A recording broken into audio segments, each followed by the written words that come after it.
Hello, and today we are taking a look at chapter 24 of Proverbs. And our chapter reads like this. Do not envy the wicked, nor desire to be with them, for their minds devise violence, and their lips talk of mischief. By wisdom a house is built, and by understanding it is established. By knowledge the rooms are filled with all precious and pleasant riches. Wise warriors are mighty than strong ones, and those who have knowledge than those who have strength. For by wise guidance you can wage your war, and in abundance of counselors there is victory. Wisdom is too high for fools. In the gate they do not open their mouths. Whoever plans to do evil will be called a mischief maker. The devising of folly is sin, and the scoffer is an abomination to all. If you faint in the day of adversity, your strength being small, if you hold back from rescuing those taken away to death, those who go staggering to the slaughter, if you say, "Look, we did not know this," does not he who weighs the heart perceive it? Does not he who keeps watch over your soul know it?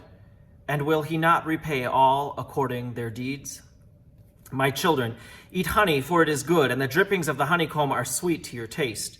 Know that wisdom is such to your soul. If you find it, you will find a future, and your hope will not be cut off.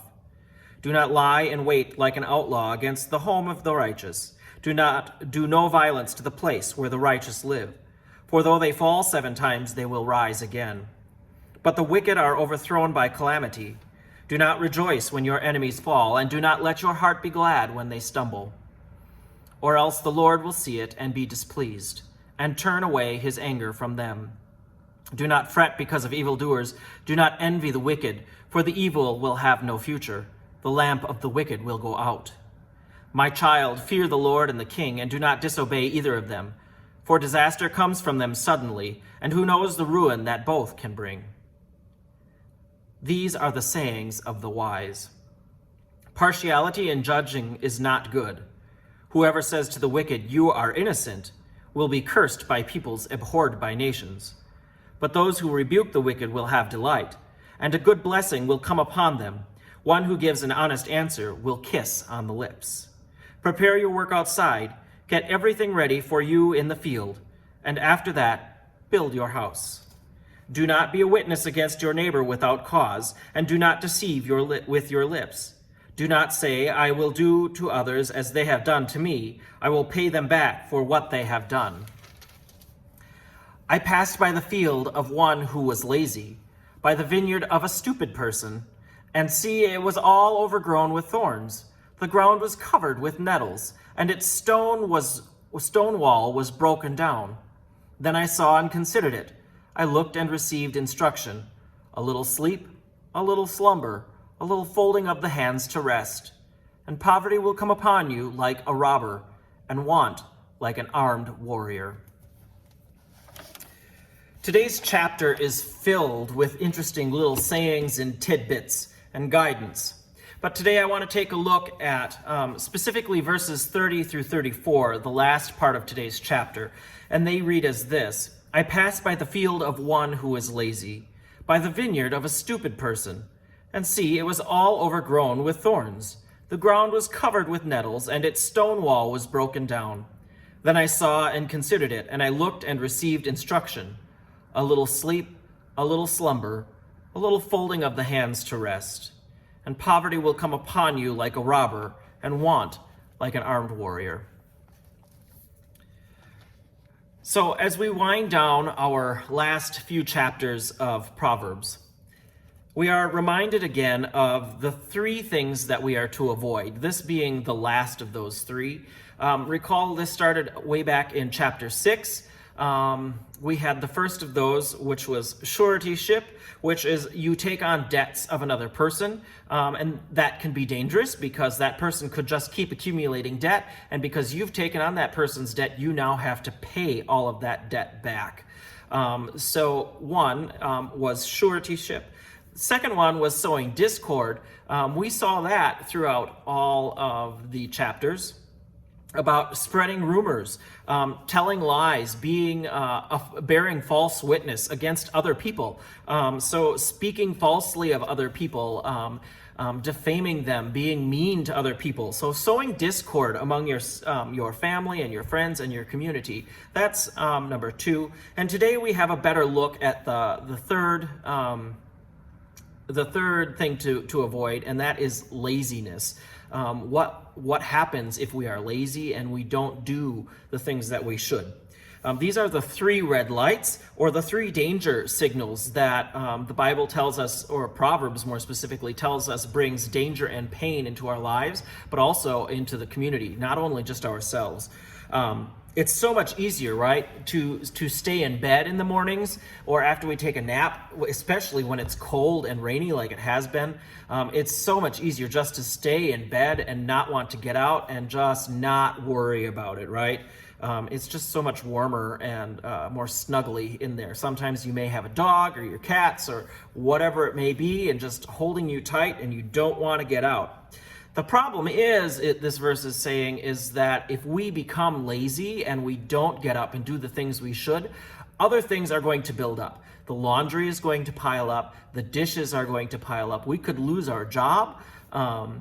We could affect those around us in our community if we've got other commitments. These things are going to pile up, and pretty soon we are going to get overwhelmed. Because we lose our job, we would get overwhelmed with debt, paying for things. Our laundry would get backed up, and we'd have mountains and mountains and mountains of it. Our dishes would get backed up, and it would start to stink, and it would just get worse and worse, and it would bring poverty upon us. As things got worse, deeper into poverty we would get from all of that. But being lazy and not caring for self in that way also, as I said, affects other people.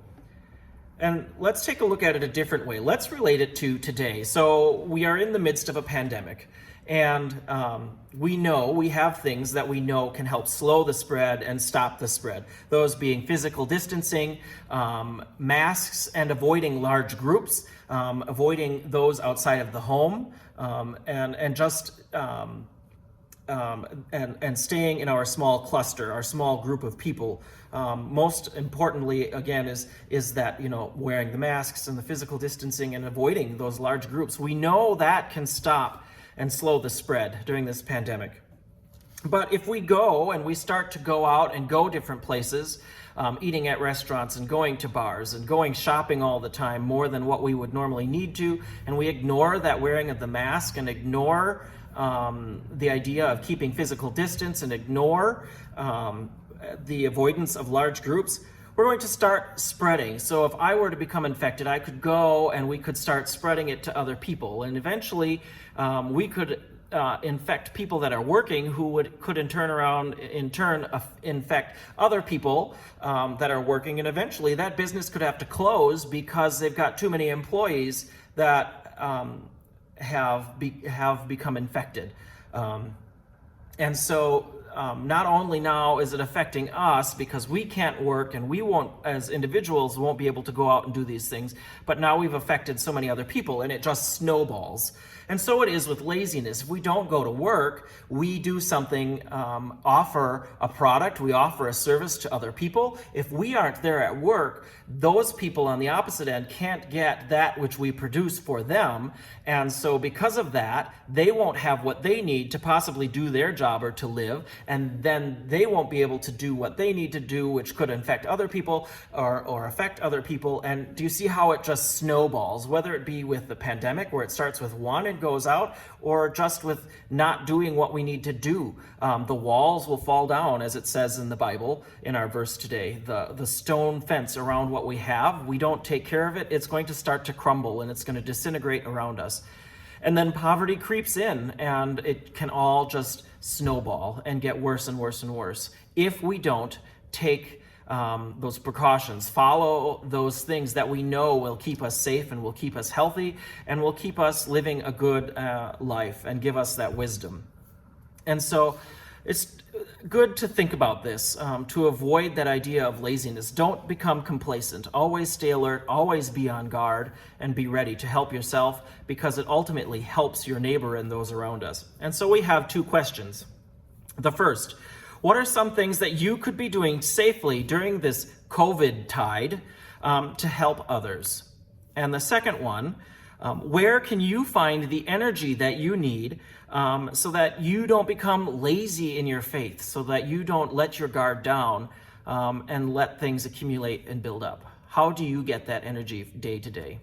Thanks for joining us. We'll see you tomorrow for another study. Bye-bye.